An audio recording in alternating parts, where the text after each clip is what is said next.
call upon Parliament, the Speaker of Parliament, who happens to have been conscripted in PLU. We want to call upon the Chief Justice, and all these nefarious things are happening, where people are incarcerated in prisons instead of being taken to specialized hospitals where they can get life. We want to thank Prince Nakibinge Mbuga. He came out very strongly yesterday against these nefarious things and those people who hold power and misuse it to the suffering and chagrin of the whole country. Thank you very much, Prince Nakibinge. You do us proud. We want to call upon the Parliament of Uganda, not only the members of Parliament, the Speaker of Parliament. I don't know what you're doing.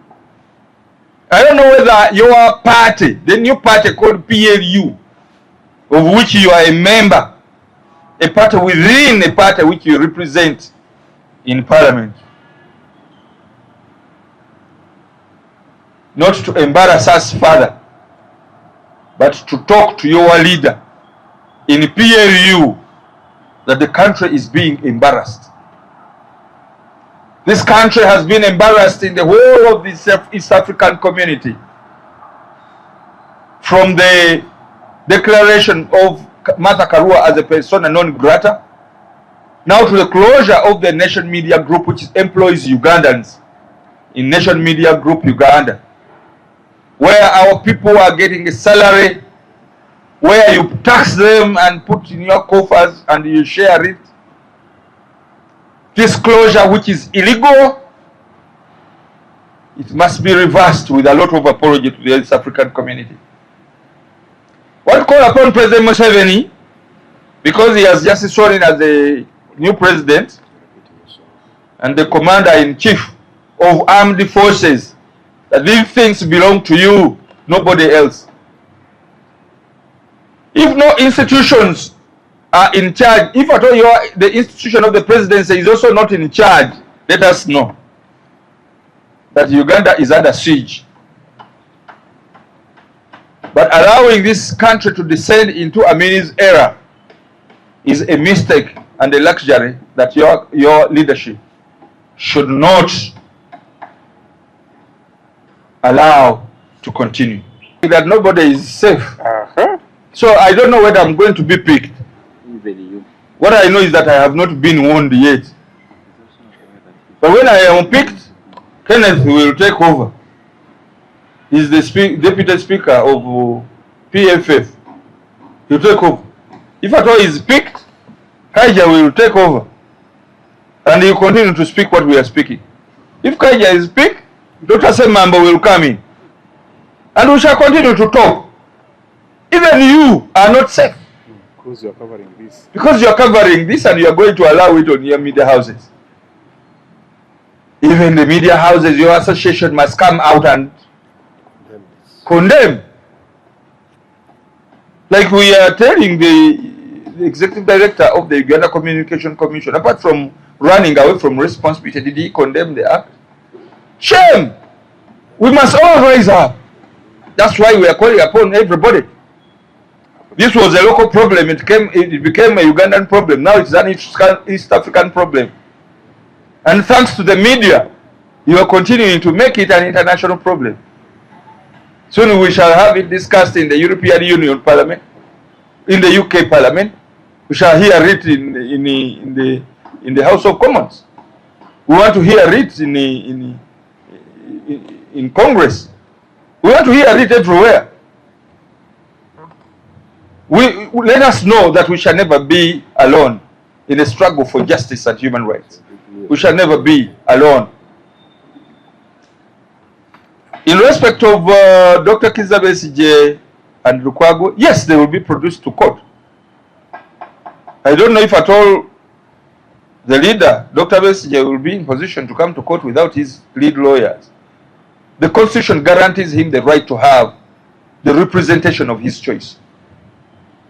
And if at all his representation, the representation of his choice is Martha Karua, the lead, and Elias Lukwago, the deputy lead, together with the other council below them, they will have them. He must have them. The case can't proceed. And that is the beauty about it. For him, is Gumite. He'd rather remain in prison than having him tried before incompetent and the people who are interested in victimizing him. He'd rather remain in prison if that is what they want. So whoever wanted a speedy trial, Mr. Baguma, he wanted a speedy trial. No, there cannot be a speedy trial without the council of choice. Martha Karua, they must rescind the persona non grata declaration against her, and they must free Elias Lukwago to represent him as a client. That is his choice. Do you know that the man who wanted a speedy trial is now going to be stuck in the mud? Because the lawyers who were supposed to go to Dr. Kizabesige and examine and hear about this kind of the evidence which they brought, electronic evidence that they brought, have not carried out that responsibility, and they are now supposed to go and defend Dr. Besige in the courts of law. Can you imagine a man who wanted to have a speedy trial? It is him, Baguma, who summoned Kainerugaba Mhozi. It is the Baguma, Emmanuel. That one. Manuel Baguma. Pirato. He summoned the CDF to come and defend himself before him in High Court. And we are expecting the CDF tomorrow. High Court. And the CDF got the summons. Although they abducted Lukwago from home, but at least we know that he answered. He answered.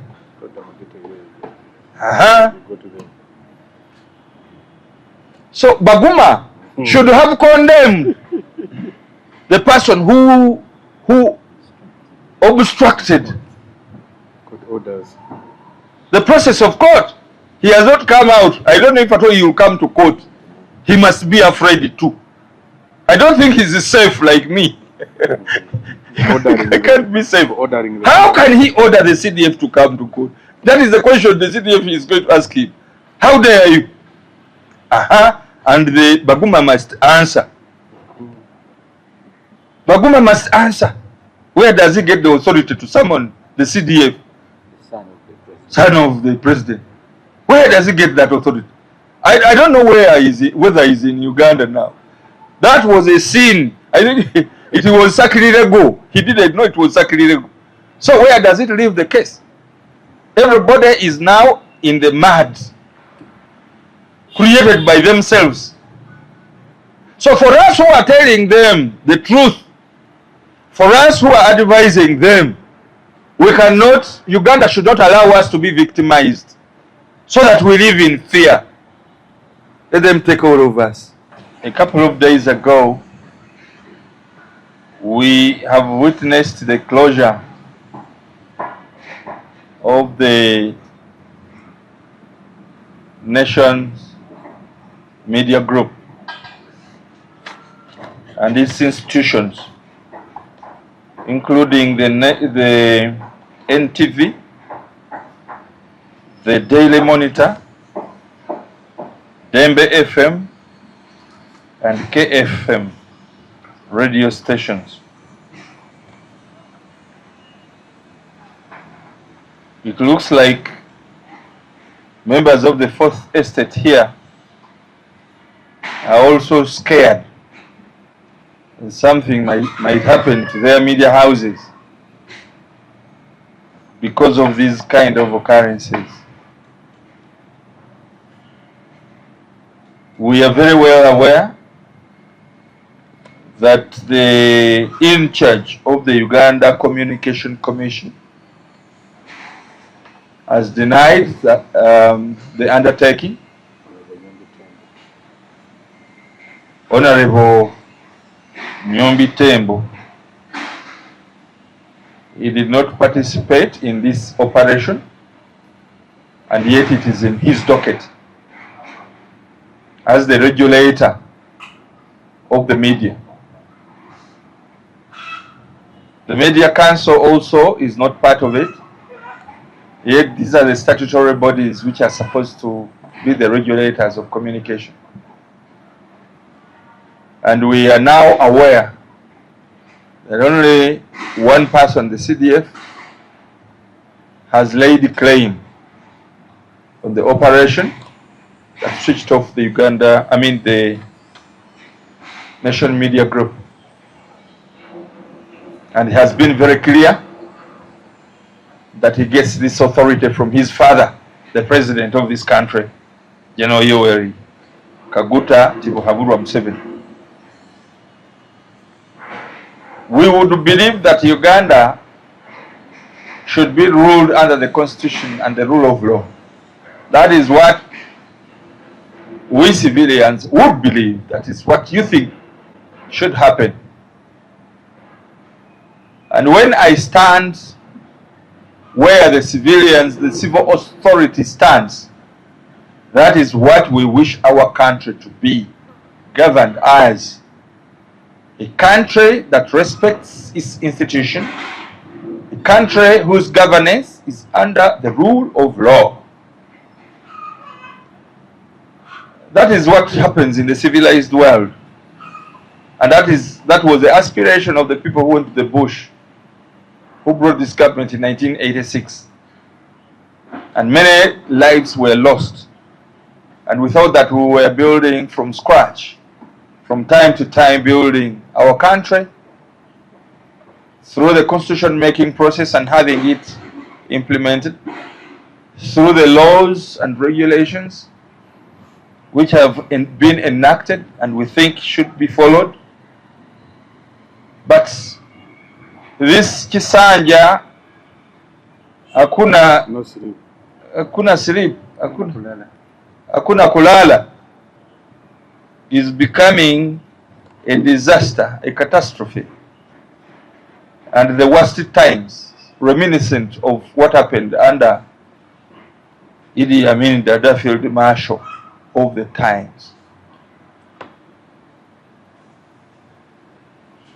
I think there is a slumber on the part of those people who are being paid by our taxpayers. They are paid to do the work effectively, efficiently, and to enable the laws to work. What has been the statement from the executive director of the Uganda Communication Commission, apart from distancing himself from the fact that the closure was not by his authority, but somebody else? This is the body that must take responsibility about the closure of the institutions that give us news and keep us appraised on what is happening before us.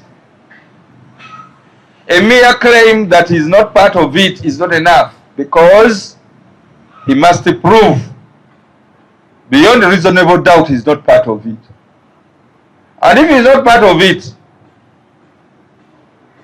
then he should resign.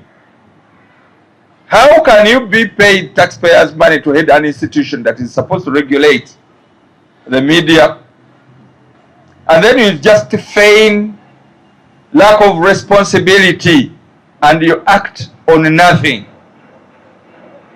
A responsible executive director should be in position to call the appointing authority to say that my power has been grabbed, and you report whoever is grabbing your power. And if that power is not returned to you so that you return the Nation Media Group to air, then you resign, because your power has been grabbed and you cannot fight back. Any responsible executive director has only two options to do: call the shots and say, I cannot allow this because my power has been grabbed, I can be taken to the courts of law to answer questions which I am not responsible for, and therefore I ask the appointing authority to intervene government-wide to enable me get back the power and return Nation Media Group to air.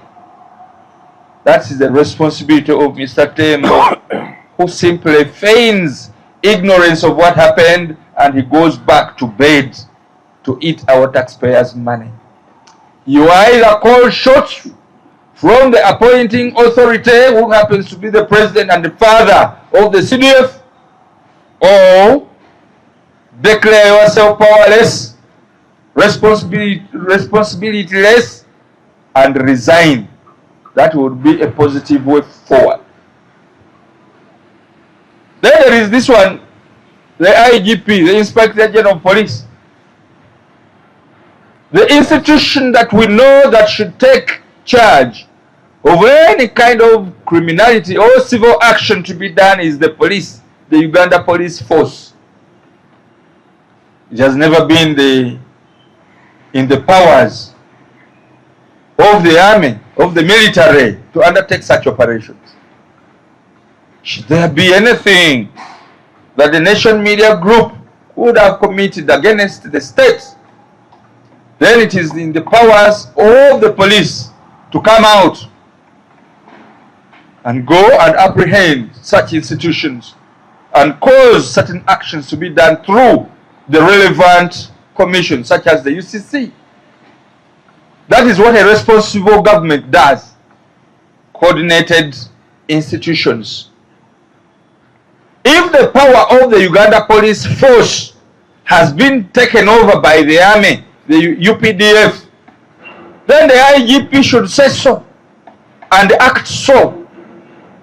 Call the appointing authority and say, my power has been taken away from me. If at all the appointing authority does not act, then you should resign instead of eating taxpayers' money. Ugandans are burdened by a lot of taxes and they pay for these offices. These institutions that they are closing pay a lot of money. In fact, I heard that the CDF himself, in his own words, in old tweets, said that the Nation Media Group, upon their closure, are losing 5 million USD every day. And he was happy with that. But when the Nation Media Group goes to court and wins the case, is it the CDF who caused these actions as he claims? Is he the one going to pay for that? It is government of Uganda that is going to pay for the actions, not even mistakes, of a man who wields or claims to wield a lot of power when his father is looking on. This message goes to the taxpayers who happen to be the civilian authority, that you need to raise your voices against these nefarious things, because none of the members of the civil authority owns the Nation Media Group, but you are consumers of their products in terms of news and information. But their closure also means a lot, especially when the government is taken to the courts of law and a case is won against this government, because you, the civilian authority, are going to pay through your nose to pay the Nation Media Group for the mistake or for the deeds committed by somebody who is misusing office and abusing power. So the citizens must rise up. They must rise up. They must speak loudly so that things can be changed.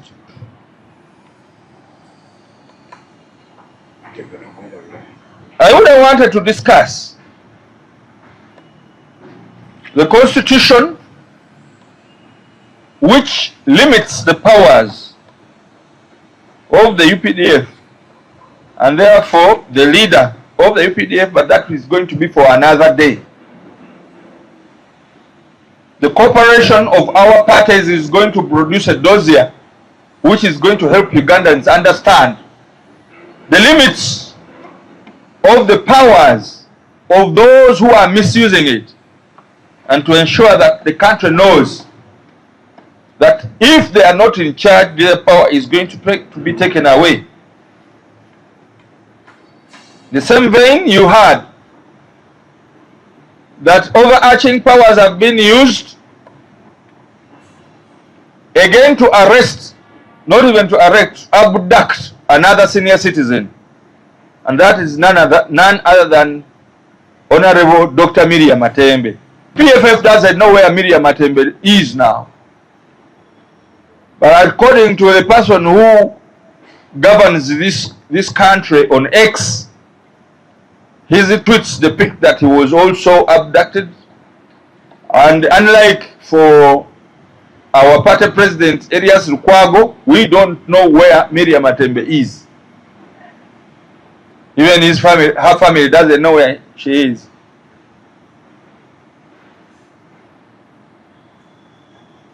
It looks like very many people are going to be arrested within this season. It is not even an election season. And maybe this season is telling us about what is going to happen in a few months to come. Nobody is safe. Nobody should talk, should speak.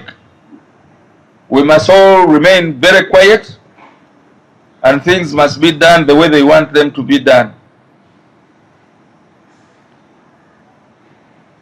Even in the constitution, when the UPDF is told the military is commanded to foster harmony and understanding between the defense forces and the civilians, what we see today is disharmony. And those at the helm of leadership of this country are simply keeping quiet. They are abetting the situation. We want to make demands, and our legitimate demands are the following: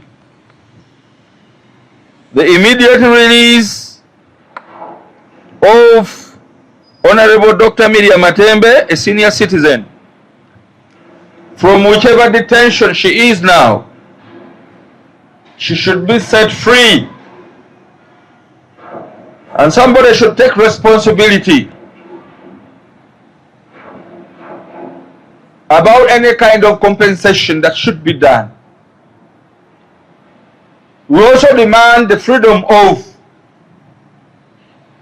our leader, Elias Lukwago, who was also detained in the same way, and the many other prisoners detained in a similar manner. We want an apology from the head of state about the nefarious things that are happening today under his watch.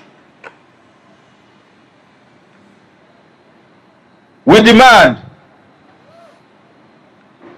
that NTV, the Daily Monitor, and all the Nation Media Group institutions should be reopened with immediate effect and compensate them for the loss they have made under the actions and misdeeds of whoever made this.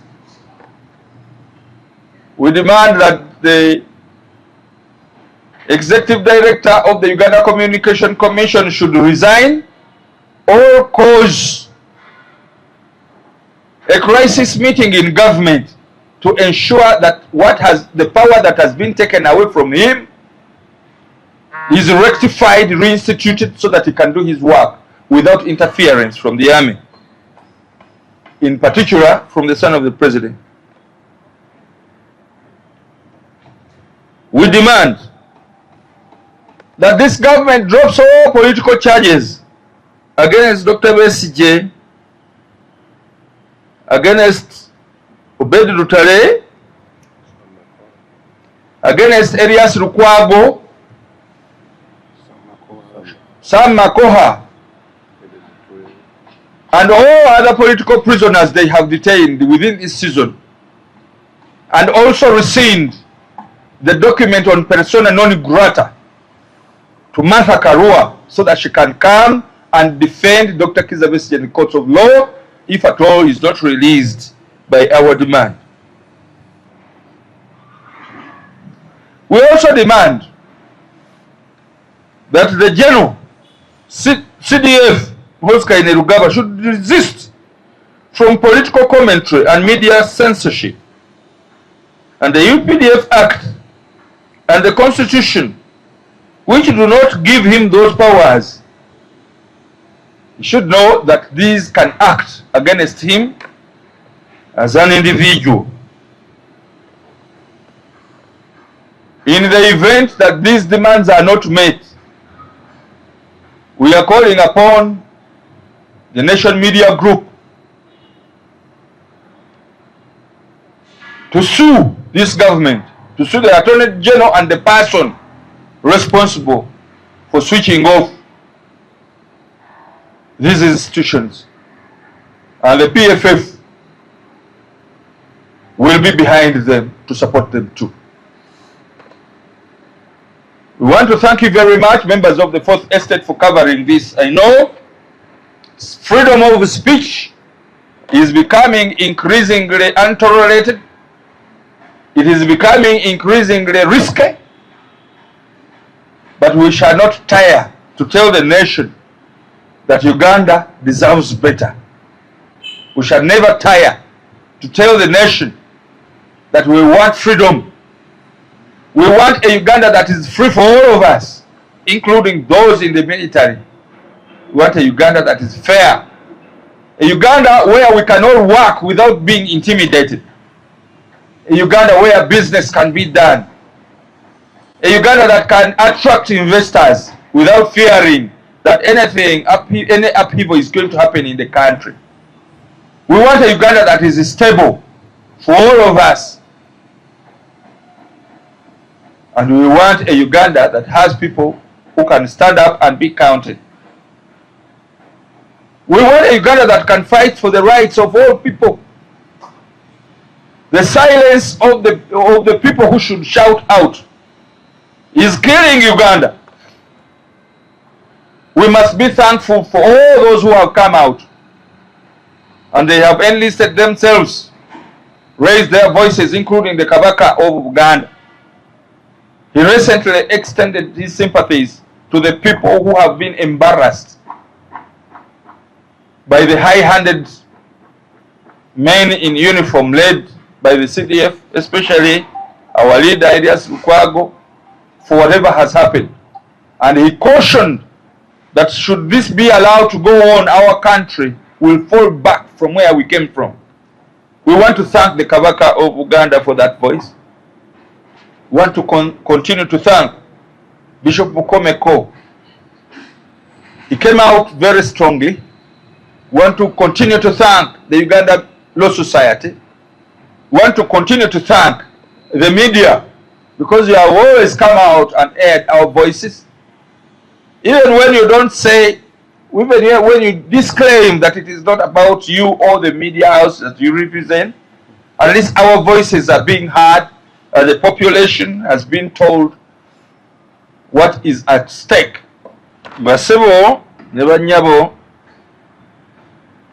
twagala okusooka okubeebaza olw'omulimu omunene gwe mukoze ne mujja ku kitebe kino ekiri mu mawulire ebiseera bino nga twerwanako olw'eddembe ly'Abannayuganda erityoboddwa ne sekutyoboolwa yenna. Ebintu bibiri bibaddewo naye temwekwese era mukyalwana wamu naffe bemukkiriza amaloboozi gaffe okugenda ku mpewo. Nation Media Group yaggaddwa,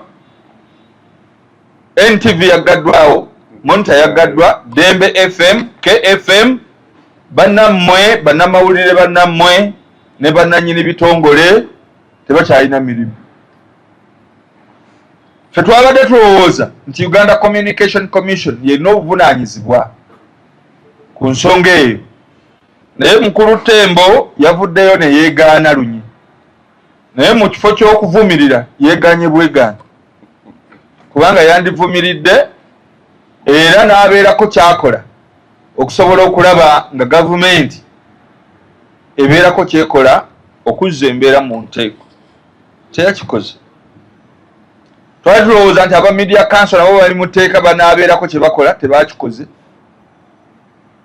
Naye nga balya ssente z'omusolo kubanga baweebwa emisaala. Twali tukyali awo ne bakwata omuntu omukulu mu ggwanga, omukyala, ate nga yali mubaka wa paalamenti, yali minisita, omuntu ow'amaanyi, omwogezi Siriza Ntamu, ow'ekitiibwa Miriam Matembe, mukyala ow'emyaka 72 n'akwatibwa, yawambiddwa era tetumanyi wa gy'ali.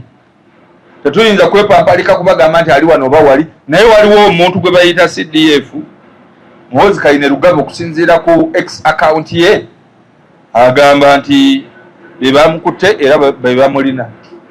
Kale omukazi omukulu ow'emyaka egyo okumuteeka gye baateeka Lukwago oba olyawo, simanyi bw'anaavaayo n'obulamu bwe kye bunaategeeza. Ezo nno nsonga bbiri enkulu ze tuzze okwogerako olunaku olwaleero. Naye mujjukire nti bannammwe bannamawulire abamonita baakuba omutwe ogugamba nti mwami Muhoozi Kainerugaba ali waggulu w'amateeka. Ekyo kirabika kye kyasinze okunyiiza mutabani w'omukulu w'eggwanga ate okukola bino bye yakoze. Era okusinziira ku mukutu gwe ogwa X, waliwo eyagambidde nti yawulidde nti aba Nation Media Group bafiirwa obukadde bwa $5 buli lunaku, era n'agamba nti ekyo kimuwa essanyu. Ebintu bino bigenda mu maaso wakati mu gavumenti eyakalondebwa era eyayayizibwa era ng'erina pulezidenti waayo, Pulezidenti Yoweri Museveni, naye aganye okuvaayo. Twandibadde tulowooza nti paalamenti naye yandivuddeyo eyita mu mukulembeze wa paalamenti omupya mwami Oboth. Kyakwenyamira nti Oboth kuba namba 3 gye baamujja ne bamutwala mu kibiina ekipya kye bayita PLU, nga nakyo kibiina kya byabufuzi, so nga ate kiri munda mu kibiina ky'ebyobufuzi ekirala ekiguggubidde mu buyinza okumala emyaka 40. Kale naye ne twali bali tusuubira paalamenti kintu kino yandikiwadde obudde n'ekyogerako era n'ebeera ne resolutions ezitegeerekeka ezisobola okuyamba Uganda okuwona okuswala okuliwo wakati mu biragiro ebyakolebwa era ne biteekebwa ne mu nkola. Tulina okwennyamira nga ekibiina kya PFF nti omuntu nga Miriam Matembe olw'okwogera ng'akozesa akamwa ke okusobola okuwabula gavumenti, bavaayo ne bamukwata ne bamutiisatiisa. Era byonna byakututiisa kubanga waliwo abakulu abalowooza nti no tewateekwa kubeerawo bantu boogera wano mu Uganda. Era sijja kulimba oba wadde omu ku ffe abayimiridde wano nti ali safe takwatibwe, era tewaliwo n'omu yeewaayo okukwatibwa, so nga ate twalayira okugaana okusirika obusirisi ng'ebibi bikolebwa, era bajja kutukwata tuggwewo. Abantu batukubira amasimu ne batubuuza ye kakati temuufe, bajja kubattira bwereere konza waliwo abafiira ssente kubanga nazo tuzeetaaga. Onaabeera nga batusse nga bakutte lulume ono Kenneth Poka waali Deputy Spokesperson, Deputy Speaker ow'ekibiina kyaffe, banabanga bakutte ye ate Harold Kaija waali Deputy Secretary General, banabanga bakutte ono ate Dr. Semamba anaabeerawo n'abalala. Naye ekikulu kiri nti tetujja kulekeraawo kwogera ku bikwata ku ggwanga. Ekyo haramain tetujja kikola. Naye twagala Uganda etegeere bino bye twagala gavumenti ekole, tubyagala kubanga bitugasa era bigasa bannayuganda betwewaayo okwogerera awatali kusasulwa wadde ennusu. Ekisooka kya bukalabakala eri gavumenti okuddamu okuggula NTV, The Monitor ne institutions endala KFM, Dembe FM awatali bukwakkulizo. Kya bukalabakala okuggulawo media houses ezo, kubanga kakati omusango muloope guli mu East African Community, tuli mu nsi yonna okuswala kwotalabangako nti abantu abaleeta ssente muno ne babeera nga bawa ne bannayuganda emirimu basobola okugalwa bwewa mu ngeri y'obumenyi bw'amateeka nga ne Uganda Communication Commission tebimanyi, Media Council tebimanyi, naye ne baggalwa. N'olwekyo tulawa amagezi baggulewo ebitongole bino, ate si bikubigulawo kokka, n'okwetonda n'okuliiwa gye bali. Ekyokubiri kwe kuta maama waffe Media Matembe awatali bukwakkulizo bwonna. Uganda ekimanyi nti Media Matembe talina musango gweyazi. Eno constitution ya Uganda etuwa eddembe okweyogerera, era bannamawulire musinziira mu ddembe ery'okweyogerera okusobola okukola omulimu gwammwe ne mufuna kye muteeka ku mmeeza abaana bammwe bali.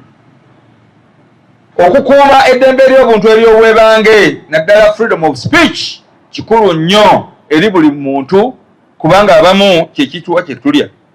N'abo bamemba ba parliament be mulaba balya essente okusinziira ku bye baba boogedde, babasasula lwa kwogerera bantu.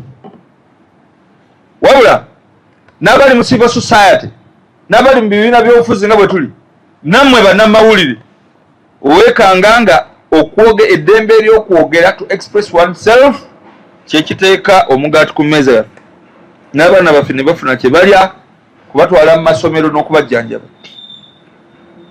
N'olwekyo twagala gavumenti bate mukadde waffe Media Matembe obudde bukyali. Ekyokusatu, abantu abo bonna be bakwata mu myezi nga 12 emabega bateebwe. Abantu bangi nnyo bakwatibbwa. Makoha bamujja ku nnyonyi, Mugumya tetumanyi na gyali. Dr. Besigye bamukwata, yewe yali mukomera, ali mu process of court, gye bazingamya mu kiseera kino. Abalala baba abductinga nga Elias Lukwago bwe bamukola, wuyo Media Matembe n'abalala. Abalala si ba kibiina kya PFF, ba NUP, n'abalala abatalinaako na bibiina bya bufuzi bakwatibwa era babeereyo mu makomera nga mpaawa yasirira. Buvunaanyizibwa bwa gavumenti eribeera n'obuvunaanyizibwa, kubanga waliwo gavumenti ezisobola okubeera nga tezina buvunaanyizibwa, naye kikakata ku gavumenti okuba tooki mu bantu abakwatibwa ne basobola okuteebwa ne baweebwa eddembe lyabwe, oba okugenda mu kkooti bwe kiba nga kyetaagisizza, naye n'okubaliyirira singa baba bakwatibwa mu bukyamu. Tubagamba nti kyabukalabakalaba okuggyawo emisango gye bajweteka ku Dr. Besigye, Obedi Lutale, Mugumya, Makoha, Elias Lukwago, kyabukalabakalaba okugijjawo mu kifo ky'okujoonyesa abantu. Abantu si basanyufu n'ebigenda mu maaso. Lwaki tebabata?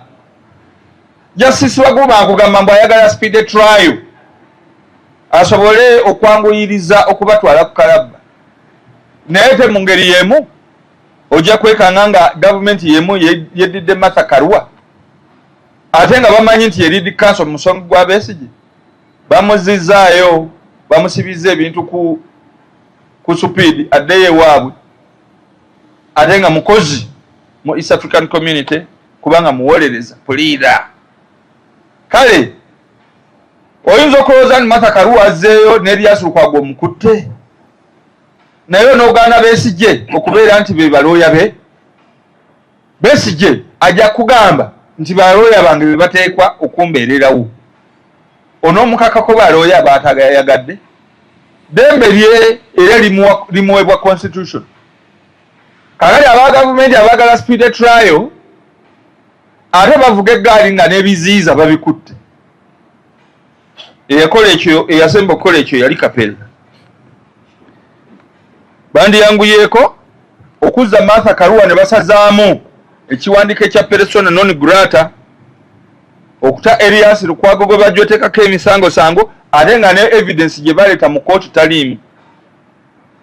Nawe weebwa eddembe lye okusobola okudefendinga be baateeka mu kooti olw'ensonga zaabwe. Twagala gavumenti ekome kwakulira amagye kubanga munnaffe atusobedde awandiika bingi ebisinga obungi n'ebikolwa bitabangudde eggwanga bitabangudde ne bizinensi. Kati kino ekisembyeyo kyekya Nation Media Group. Munnaffe oyo akola emirimu ku lwa President Museveni kubanga yamwawulizaako ku buyinza so nga ate mutabani we. Ffe tulowooza nti Museveni bw'abeera nga ebintu bino bikolebwa biyinza okubeera nga si bya muntu omu. Tuyinza n'okuddira mutabani we ne tumunenyeza obwereere naye ng'ono yabikola asobole okumwoleka eri abantu nti mubi nnyo teyeetaaga na kuwa busika kubanga kyekibadde ku mimwa gy'abo abamwetoolodde. Basooka muyita standby generator amasannyalaze bwe ganaavaako nga mukama akireese standby generator weeri. Naye oyinza okwesanga ng'omukulu w'eggwanga naye akira ayagadde kutwoleka timulabe gwe mwagala okuleeta yasobole okubeera nga sebo tugenda tufukamire tumugambe sebo gira obaawo yasaze balubu. Kati nno twagala abantu babiri batubuulire oba kyabukalabakalaga okusigala ku mirimu gyabwe era bawe ensonga lwaki tebalekulira. Asooka ye Mwami Tembo akulira Uganda Communication Commission. Oyinza otya okubeera ng'olya musaala gwa gavumenti oli kwalawo ensi olya. Kino ne kituuka ku National Media Group gye tujjamu ssente nga Uganda.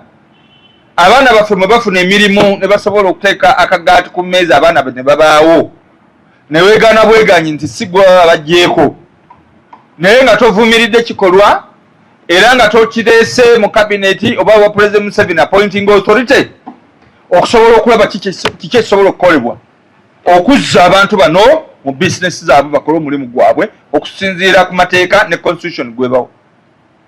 Kiki ekikufuula nti weetaaga nnyo okubeera ng'okyali executive director wa UCC ng'okimanyi nti ogwo omulimu gukulemye. Inspector General of Police IGP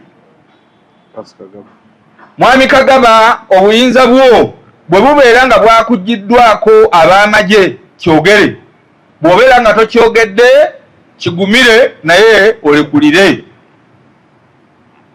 Kiki ennyo ekikwagaza owa IGP nga n'omulimu oguli civil gusobola okuggibwako ne bakola omulimu gwo ng'oli awo otunudde naye n'otakivumirira n'okwemulugunya n'oteemulugunya. Oyo mukulu Kagaba IGP amanye nti Uganda emutunuulidde nti batugoba ku nguudo sebo nga muyitawo n'obugombe ne escorts ezibawerekera n'emmundu.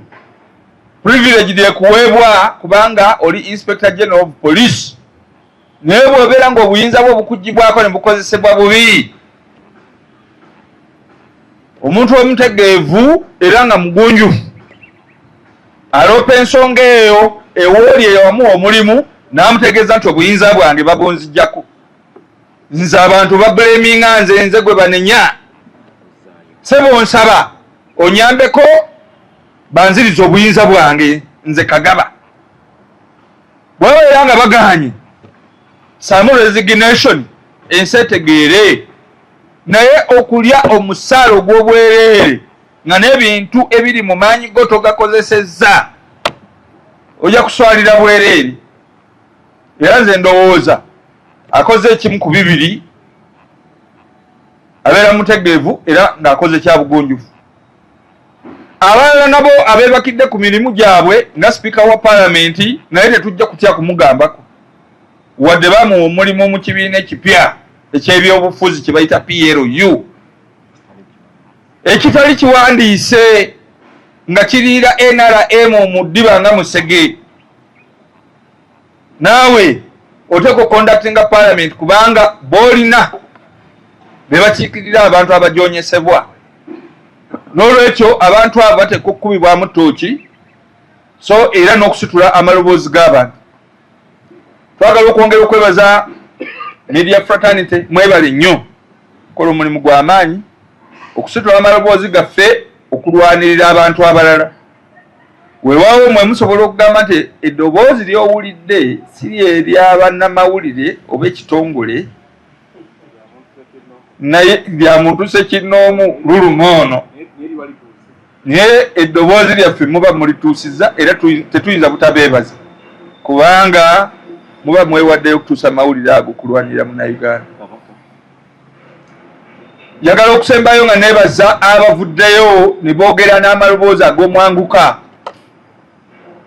Njagala okwebaza Ssaabasajja Kabaka wa Buganda eyatuusa okusaasira eri abantu abajoonyesebwa naddala Erias Lukwago, ne bw'aba nga teyamwatula kyali kituukira ku ye.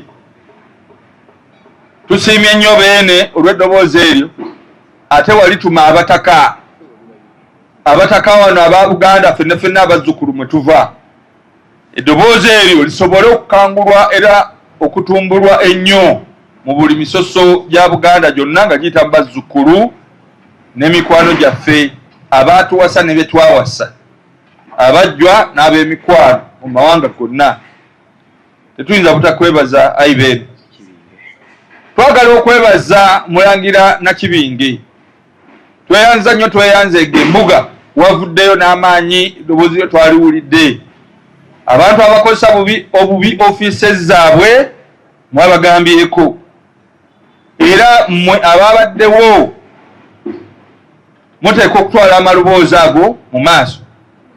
Twagala okwebaza Bishop Bukomeko, y'omu kwabo ba bishops abaasooka okuvaayo, era yeye muba mwagala okumutta mumutte naye tajja kusirika ng'eddembe ly'obuntu lityoboolebwa obwenkanidde awo. Bishop Bukomeko tukwebaza nnyo.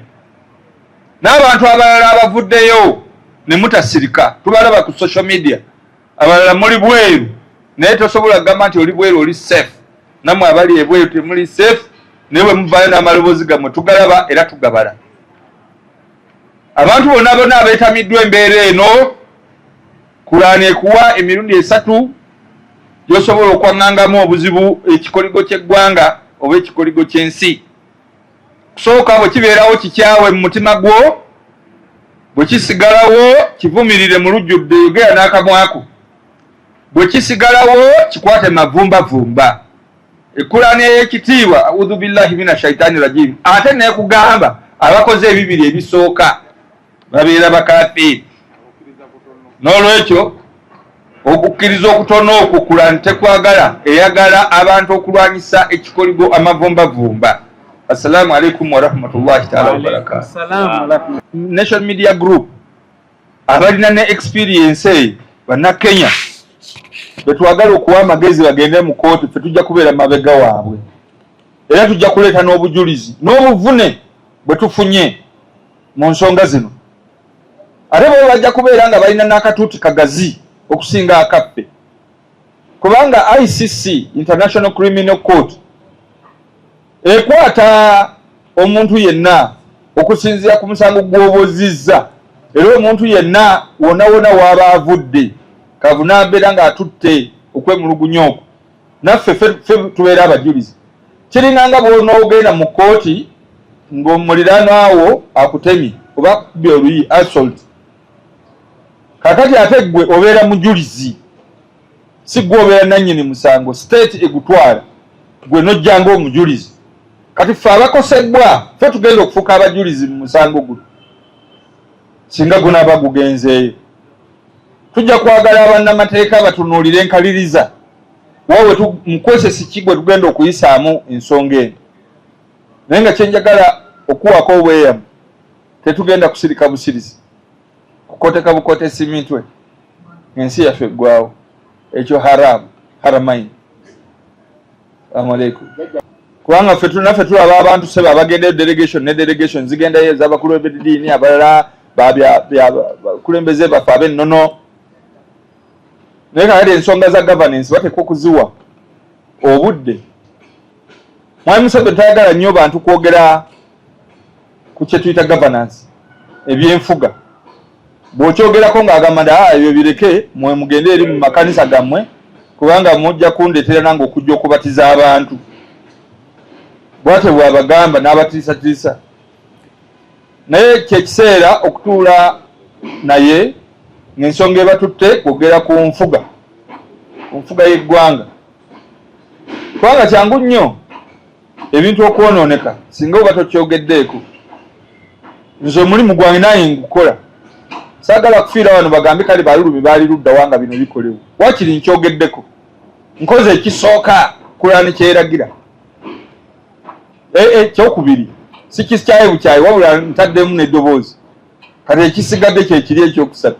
Masha Allah, Allah mpe. Eddoboozi lya Ssaabasajja kangufu okusinga eryaffe abakkiriza mu Ssaabasajja Kabaka. Ate bwe lyongerwako n'ery'omulangira Mbuga, eryongerwako n'erya Bishop Bukomeko. Ffe tubeera banywevu mu abo abasobola okwogera eddoboozi ery'omwanguka n'omukulu w'eggwanga. Naye ate tolowooza nti nno n'amaloboozi ago okuvaayo gavuddeyo kuva mu birooto, gawulira amaloboozi gaffe na mu njoloba ne gasobola okwogeza eddoboozi ery'amaanyi ery'empuunyi. Era tolowooza nti Mwami Museveni bino bikolebwa oba ne bye twogera abatabiwulira abaabiwulira. Era okwo kwasinziira nga naawe bwe wagambye nti gw'oli seefu ndowooza gw'oddako tomanya aba awulira. Era njagala njogere abeere ng'awulira kubanga nange ndika abantu emabega wange. Bw'aliba ng'ayagala okugamba nti njagala obinnyonnyole mu kaama, ekyo nakyo ali kinnyonnyola. Njagala ojje twogere ebintu bino mu kyama. Tulimanya oba ali ku basimu oba aliwandiikira PFF bbaluwa tugere naye ng'aba abimanyi. Tolowooza nti abantu abamu mulowooza nti Mwami Museveni tawulira, aba awulira. Naye nampulira zibi. Nampulira zibi. Bawooganire ensonga lwaki olaba buli muntu ayagala kwekalakaasa gavumenti esobola okukola response. Tukoze ekisooka kusobola okuraisinga conscience ey'abantu. Bategeere nti waliwo akabi akaanya tufuuwa kkondeere. Nolwekyo twagala tusitukire wamu nammwe era nga bwe mukoze tusobole okugenda okulwanyisa embeera embi. Kama abeere nammwe mwebale nnyo banaye mwebale.